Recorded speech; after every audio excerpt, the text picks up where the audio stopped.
Hello my dear students, good morning to everybody. आज हम लोग इलेक्ट्रिक फील्ड इंटेंसिटी के उस टॉपिक के बारे में अध्ययन करेंगे जिसको डाइपोल से मतलब नहीं है। जैसे डाइपोल से रिलेटेड इलेक्ट्रिक फील्ड इंटेंसिटी पिछले क्लास से पिछले लेक्चर से हम लोग पढ़ते आ रहे थे। आज हम लोग ऐसे इलेक्ट्रिक फील्ड की गणना करेंगे, कैलकुलेट करेंगे, फाइंड करेंगे जो सर्कुलर लूप रहेगा, सर्कुलर रिंग रहेगा और यूनिफॉर्मली चार्ज रहेगा। कहने का मतलब कि electric field intensity at A point on the axis of uniformly charge circular ring और सर्कुलर लूप, ये ध्यान रखना है। देखिए हम लोग पहले हेडलाइन से शुरू करते हैं, समझ में आएगा। इलेक्ट्रिक फील्ड इंटेंसिटी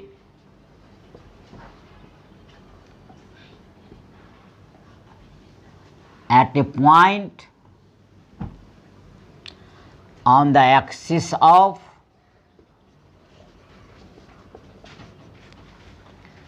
uniformly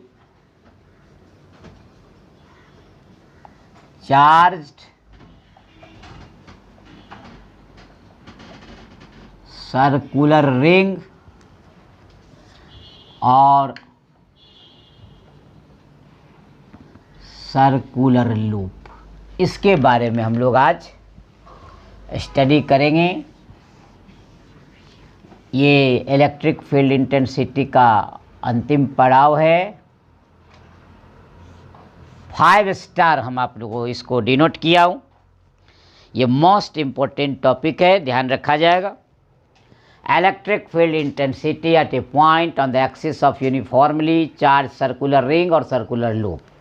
इसका अर्थ ये हुआ कि कोई सर्कुलर रिंग है या लूप है, उस पर किसी अमाउंट के चार्ज को यूनिफॉर्मली डिस्ट्रीब्यूट कर दिए और उसके कारण इलेक्ट्रिक फील्ड बनेगा। तो उस इलेक्ट्रिक फील्ड इंटेंसिटी का वैल्यू किसी ऐसे एक पॉइंट पर निकालेंगे जो उस सर्कुलर रिंग और लूप के एक्सिस पर स्थित रहेगा, लोकेटेड रहेगा, सिचुएटेड रहेगा। अब एक फिगर बनाएंगे तब आपका कंसेप्ट और ज़्यादा खुलेगा। जैसा देखिए,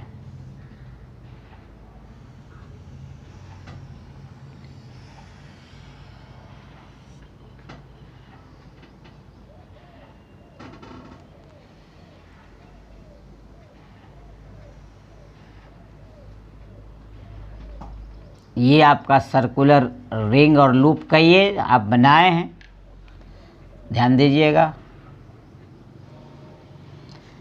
इसका रेडियस हम ए मान लेते हैं और इसी एक्सिस के लाइन पर यही हम एक पी पॉइंट मान लिए, ध्यान देंगे।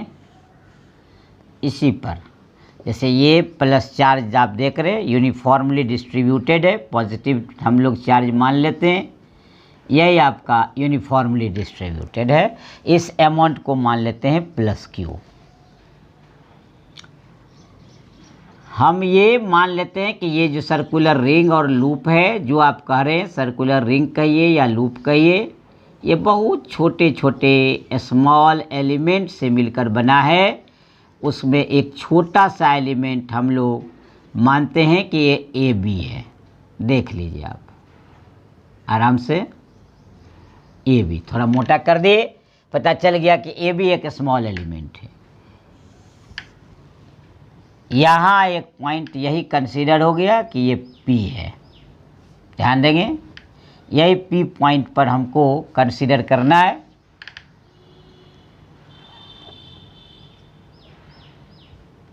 ये मेरा एक्स एक्सिस है, यही एक छोटा सा स्मॉल डी ई हो गया इसके लिए। तो ये थीटा बना रहा है, तो नेचुरल है ये डी ई कॉस थीटा, इसका कंपोनेंट हुआ along axis D E cos theta, इसको हम x मान लेते हैं। अब ध्यान से देखिए, ये डी है तो नेचुरल है, ये क्या हो गया डी साइन थीटा। ये एक एलिमेंट ए बी जिसका लेंथ हम डी एल मान लेते हैं, ये सेंटर ओ हो गया। फिगर साफ साफ देखेंगे आप। यहाँ से यहाँ तक की जरूर कोई डिस्टेंस होगी, हमको x मान लेते हैं, यानी ये O से लेके P तक, यानी O से लेके P तक x मान लिए, ताकि आपको कैलकुलेट करने में आसानी होगी। और ये आपका ए बी आप देख रहे हैं, ये दूरी आप यहाँ से r मान लिए, तो नेचुरल है ये x है, ये a है, तो ये दूरी क्या हो गई, x square plus A square का अंडर रूट हो गया। क्लियर हो गया आपको। अब सारा आपका नाम आ गया, क्लियर हो गया। मैं फिर से एक बार आपको सजा दूं तो आपको ज़्यादा समझ में आ जाएगा। देखिए, आप मान लेते हैं कि एक सर्कुलर रिंग है या सर्कुलर लूप है जिसका सेंटर O है, रेडियस इसका A है। इस पर यूनिफॉर्मली डिस्ट्रीब्यूटेड जो अमाउंट ऑफ चार्ज है वो प्लस Q है। अब हमको इसी सर्कुलर रिंग की एक्सिस पर देखिए आप O से जो हम लोग खींच दिए x तक, इस एक्सिस के किसी एक पॉइंट P पर हमको इलेक्ट्रिक फील्ड इंटेंसिटी डिराइव करना है। इसके लिए हम कंसीडर कर लेते हैं कि यह रिंग बहुत सारे छोटे छोटे स्मॉल एलिमेंट से मिलकर बना है। वह स्मॉल एलिमेंट AB है जिसकी लंबाई dl है। तो नेचुरल है कि पूरे रिंग में चार्ज डिस्ट्रीब्यूटेड है Q, तो रिंग में का जो एलिमेंट बना AB, उस AB में चार्ज का स्मॉल अमाउंट होगा। क्योंकि पूरे रिंग में डिस्ट्रीब्यूटेड है Q, तो एलिमेंट में स्मॉल अमाउंट ऑफ चार्ज होगा, उसके अमाउंट को dQ मान लेते हैं। अब देखिए गौर से, इस एलिमेंट के कारण ये इलेक्ट्रिक फील्ड D हो गया। अब ये यहाँ पर चूंकि इलेक्ट्रिक फील्ड वेक्टर क्वांटिटी है, एंगल से यहाँ पर देखिए ब्रेक करेगा, इसलिए कंपोनेंट में along the axis D cos theta टूट गया और इधर एंगल बचा तो D sin थीटा हो गया कंपोनेंट, क्योंकि ये cos 90 minus theta sin theta हो। अब यदि यही एलिमेंट ये अपोजिटली हम इधर ले लेते और तब हम इसको हम ऐसे ऐसे लेकर खींचे, ऐसे हम बढ़ा देते, तो फिर मेरा D इधर थीटा बनाता, तो D cos थीटा होता, लेकिन ये तो फिर D sin थीटा होता। तो अपोजिट इन नेचर दोनों क्या करता, कैंसिल आउट कर देता। आप यहाँ से हम दूसरा फिगर बना दें, एलिमेंट की गणना करें, कैलकुलेट करें, एज्यूम करें, कंसीडर करें, सपोज करें, माने, तो यहाँ यदि अपोजिट साइड ये ऊपर लिए वही नीचे, या अपोजिट डायमेट्रिकली इसको बोल सकते हैं आप, व्यास के रूप में ऊपर और नीचे, और यहाँ से एलिमेंट लेते हम और ऐसे खींच दें, तो नेचुरल है कि ये D भी ये हो जाएगा। और इस तरह हम देख रहे हैं कि एक्सिस के along D cos theta, D cos theta, D cos theta आ रहा है, उसका इंटीग्रेशन ले लेंगे और हर पेयर क्या करेगा, अपने एक दूसरे के वर्टिकल एक्सिस को कैंसिल करते जाएगा और हॉरिजॉन्टली D cos थीटा होते जाएगा। इसका मतलब हर एक D cos थीटा को लेकर इंटीग्रेट कर दिया जाए तो टोटल इलेक्ट्रिक फील्ड का मान हमको क्या होगा, सर्कुलर रिंग और लूप के कारण प्राप्त हो जाएगा। अब जो मैथमेटिकल है ये बोलने से तो आपको पता नहीं चलेगा जब तक लिखेंगे नहीं, जानेंगे नहीं। तो अब देखिए, अब आपके सामने क्लियर हो गया है। इसको हम लोग थोड़ा सा 2 लाइन में छींकते हुए, चूँकि काफ़ी इम्पोर्टेंट है, 5 मार्क्स का क्वेश्चन बोर्ड में आता है और न्यूमेरिकल बनाने के लिए कंपटीशन में इस पर क्वेश्चन आते हैं। तो हम लोग पहले इसको बोर्ड के व्यू से 5 मार्क्स का थ्योरी पढ़ ले, तब उसका प्रॉब्लम देख लेंगे। Consider a circular ring of radius A having its center O, over which a charge plus Q is uniformly distributed, uniformly distributed, uniformly distributed, full stop हो गया। क्लियर हो गया। again let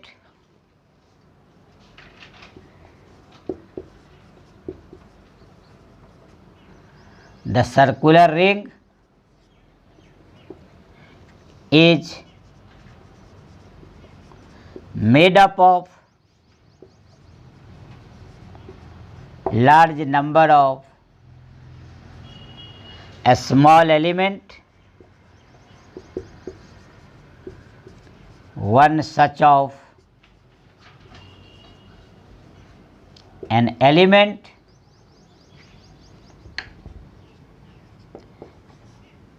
AB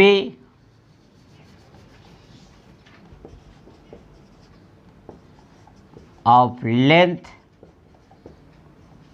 DL. Full stop हो गया।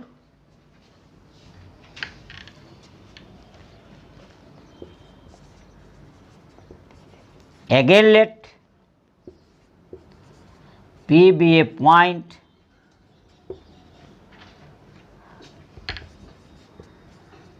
at a distance x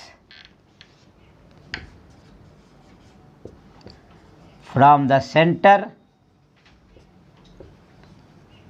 where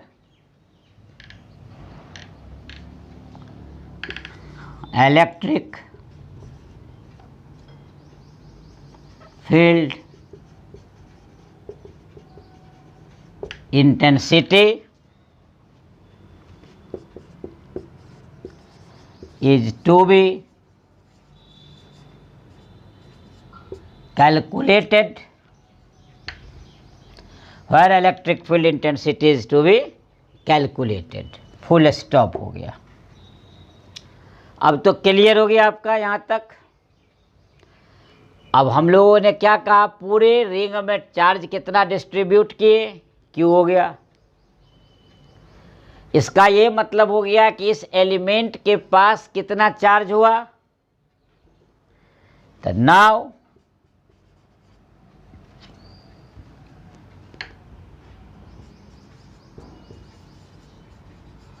the element AB has a small charge dq. So dq is equal to पूरा q by 2 pi I into क्या हो गया dl। 2 पाई ए लंबाई में कितना चार्ज है q, चूँकि पूरे रिंग का सरकमफ्रेंस हो जाएगा 2 पाई, तो 2 पाई ए में चार्ज है q, तो dl में होगा कितना, तो q by 2 pi into dl। देखिए ये स्मॉल अमाउंट ऑफ चार्ज निकल गया। इसी को q बाई 2 पाई को यदि लेमडा बोले जाए तो लेमडा इंटू dl हो जाएगा। चूँकि आपको हम एक बार पढ़ाए थे, वीडियो में बताए थे शुरू में कि lambda is equal to q by length, linear charge density, यानी 2 पाई ए हो गया। इसके जगह लेमडा लिख दिए, linear charge density of charge, तो लेमडा dl। इस तरह आपके पास भाषा आ गई, क्लियर हो गया, देख लिए होंगे आप। अब हमको निकालना है इलेक्ट्रिक फील्ड पी पर। तो पहले स्मॉल एलिमेंट के कारण इलेक्ट्रिक फील्ड निकाल करके और इंटीग्रेट कर देंगे तो पूरे सर्कुलर रिंग का इलेक्ट्रिक फील्ड फाइंड हो जाएगा। तो हम यहाँ पर लिखते हैं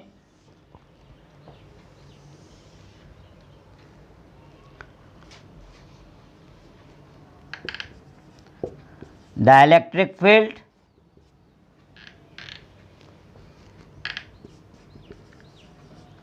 due to element at P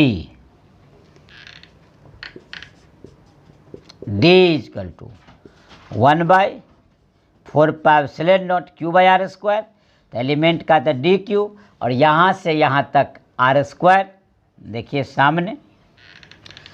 तो एलिमेंट से लेकर P पॉइंट तक के डिस्टेंस को r माने, इसको और उजागर कर देंगे। 1 by 4 pi epsilon naught D Q by R square के जगह X square plus A square, equation number 2। D निकल गया।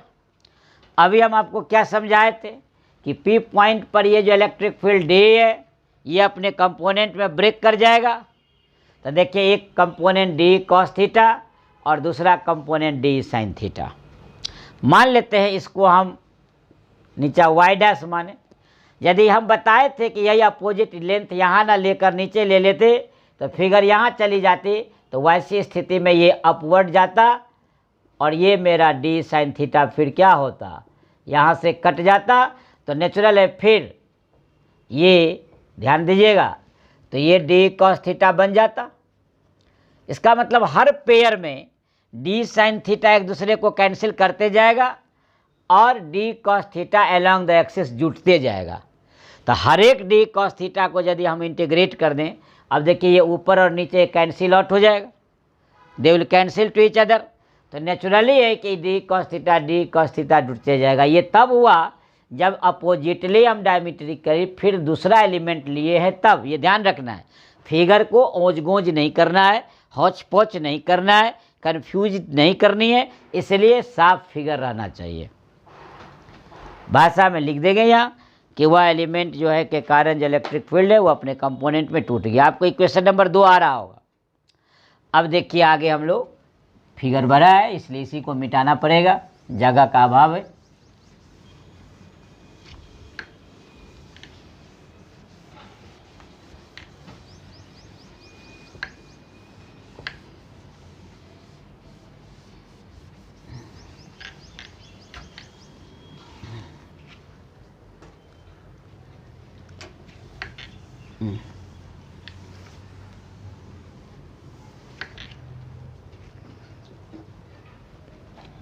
ये डीएल है, ध्यान रखते रहेंगे ये हमेशा। अब हम लोग लिखेंगे इसके आगे at P D is resolved into two components as d cos theta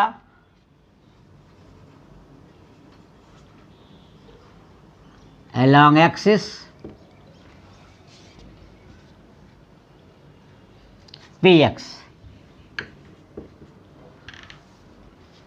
and d sin theta along py dash। Clear है?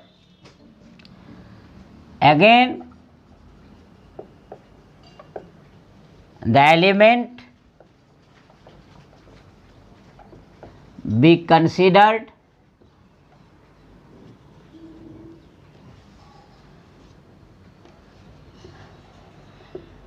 diametrically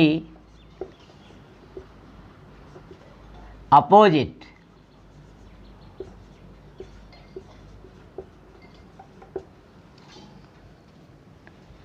then the vertical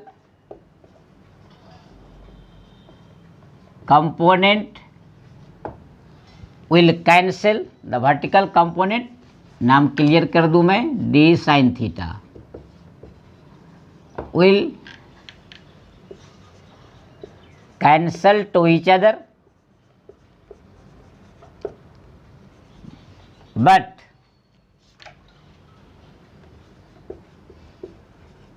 d cos theta again along px axis। So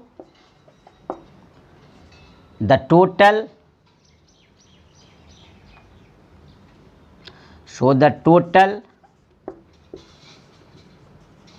electric field intensity due to whole ring is equal to integral on d cos theta, equation number 3। ये आपका हो गया whole ring. Clear हो गया? अब आपको करना कुछ नहीं है, डी का वैल्यू सामने में है और कॉस थीटा तो फिगर में है। देखिए यहाँ थीटा क्लियर हो जाएगा तो आपको और स्पष्ट दिखेगा, ये थीटा एंगल हो गया। तो ऐसी स्थिति में इसका वैल्यू अब रख दिया जाए और आगे बढ़ा जाए। अब हम लोग करेंगे क्या कि ये 2 का वैल्यू 3 में रख देंगे। देखिए इक्वेशन 2 में दिया हुआ 1/4 D Q by x square plus A square. तो पुटिंग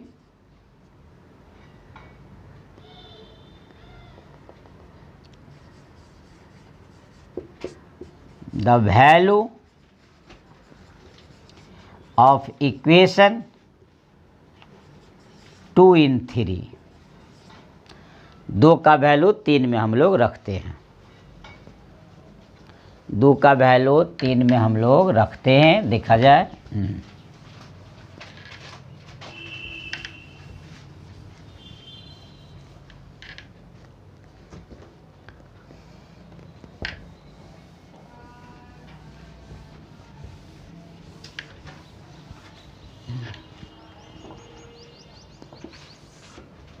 तो ए इजकल टू क्या हो गया 1/4 D Q by x square plus A square. ये आपके पास आ गया और कॉस थीटा तो है ही, जुटा रहेगा। ये होल रिंग लगा हुआ है तो होल रिंग अपना लगा रहेगा, होल रिंग है ये, ध्यान रखिएगा। अब देखिए करेंगे क्या, हम लोग कॉस थीटा का वैल्यू रख देंगे, डी क्यू का वैल्यू रख देंगे। तो डी क्यू का वैल्यू इक्वेशन 1 में लिखे थे हम। तो देखिए 1 बाई यानी इंटीग्रेशन आ गया 1/4 D Q lambda D L. अब बाय कॉस थीटा का वैल्यू भर देंगे एक्स स्क्वायर ए स्क्वायर। कॉस थीटा देखिए बी बाई एच, ये नीचे आ जाएगा तो इसलिए एक बार 3/2 और x बाई आर, तो x आ जाएगा ऊपर। ये आपका क्लियर हो गया, ये आपका हो गया होल रिंग। ध्यान दिया जाए 1/4 लेमडा डी एल बाई ए। अब ये सब बाहर हो जाएगा, जो इंटीग्रेट करेंगे डिराइवेटिव टर्म रहेगा dl, बाकी सब बाहर हो जाएगा। तो 1/4 lambda x divided by x square plus A square 3/2 और इंटीग्रल ऑन लेमडा dl। ये होल रिंग तो अपना रहेगा। होल रिंग का लंबाई क्या हो जाएगा 2 पाई, तो यहाँ बैठ जाएगा 2 पाई। तो हम लोग आगे बढ़ते हैं आराम से, औज गौज नहीं होना चाहिए, थोड़ा लंबा है ज़रूर लेकिन आसान है। Lambda x by x square plus A square 3/2 और dl का integration length, length of the circular ring 2 पाई, तो 2 पाई भरा गया। आप यहाँ तक आ गए। अब हम लोग क्या करेंगे, लेमडा का वैल्यू पीछे से ले आएंगे और लेमडा का वैल्यू पीछे से ला के इसमें पुट कर देंगे। इक्वेशन 1 में लेमडा पढ़े हुए हैं, आप देख लीजिए, वहाँ पर पहले से जानते हैं परिभाषा से लेमडा से।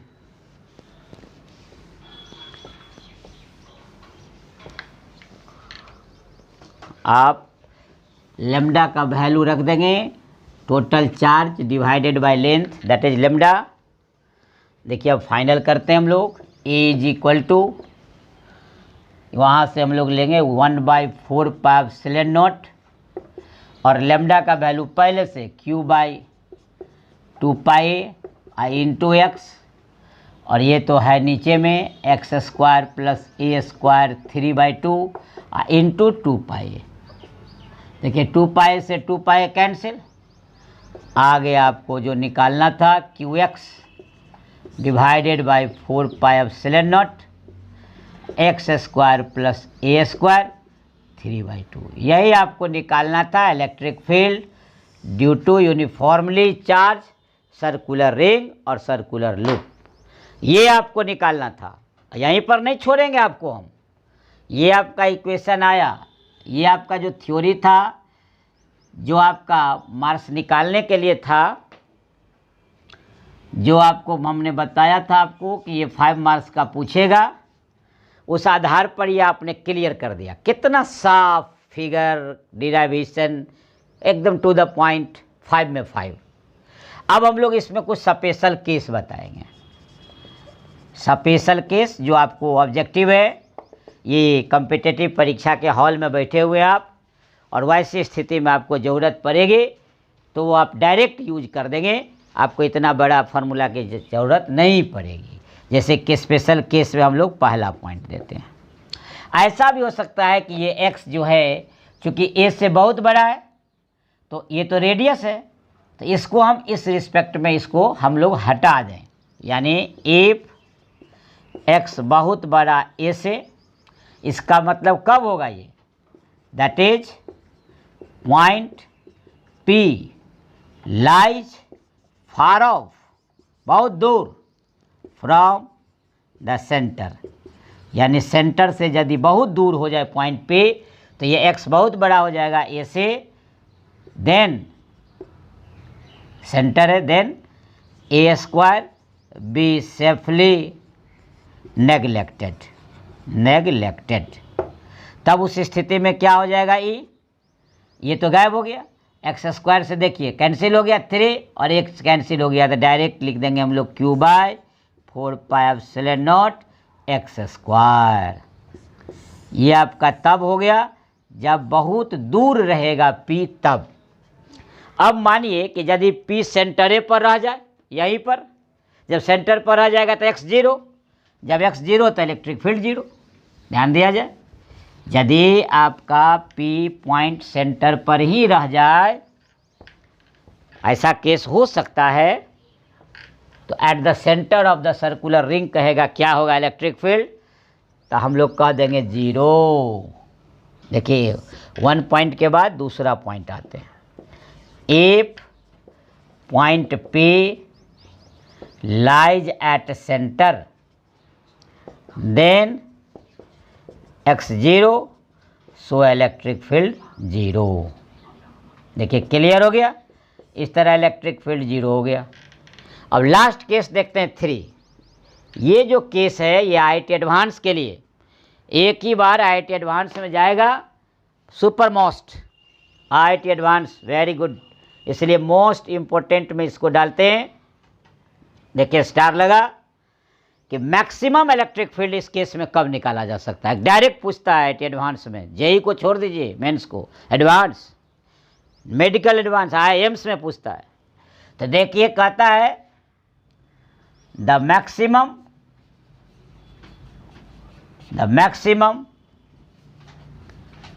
इलेक्ट्रिक फील्ड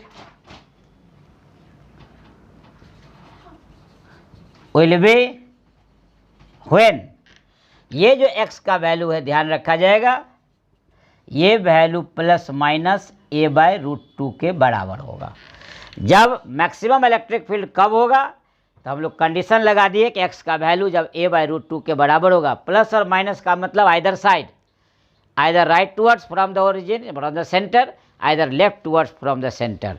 तो इस तरीक़ा से देखिए यहाँ पर इसको हम इस तरीक़ा से दिखा दें तो ज़्यादा क्लियर हो जाएगा। देखिएगा ध्यान से, इस तरीक़ा से यहाँ हम दिखा देते हैं a/√2 और यहाँ दिखा देते हैं -a/√2। क्लियर हो गया होगा, ये आपका ओरिजिन। देखिए कर्व करके दिखा दिए, तो ये वैल्यू आपका x हो गया, इधर भी x हो गया, तो इससे क्लियर हो गया कि x इधर आएंगे हम लोग प्लस a/√2, इधर जाएंगे -a/√2, नेचुरल है कि नीचे आ जाएगा, ये बढ़ा ये घटा। तो ऐसी स्थिति में आपका x का वैल्यू यदि a/√2 आइदर प्लस और माइनस आइदर वन साइड जाएंगे तो ये निकलेगा मैक्सिमम। ऑब्जेक्टिव क्लियर कि maximum electric field of circular ring will be when x का वैल्यू कितना होना चाहिए, a√2, a/√2, a+√2, none of this, जवाब हो जाएगा a/√2। तो ये क्लियर कर दिए हम electric field intensity due to uniformly charge circular ring हो या लूप हो, एट इट्स एक्सिस निकल गया। तो आज आपसे लेते हैं शुभ विदा, फिर मिलते हैं अगले लेक्चर में। आप भी अपना रखें ख्याल, टेक योर सेल्फ, सबा खैर। लगातार चैनल पर बने रहें, इसी तरह आप अटेंशन रहें।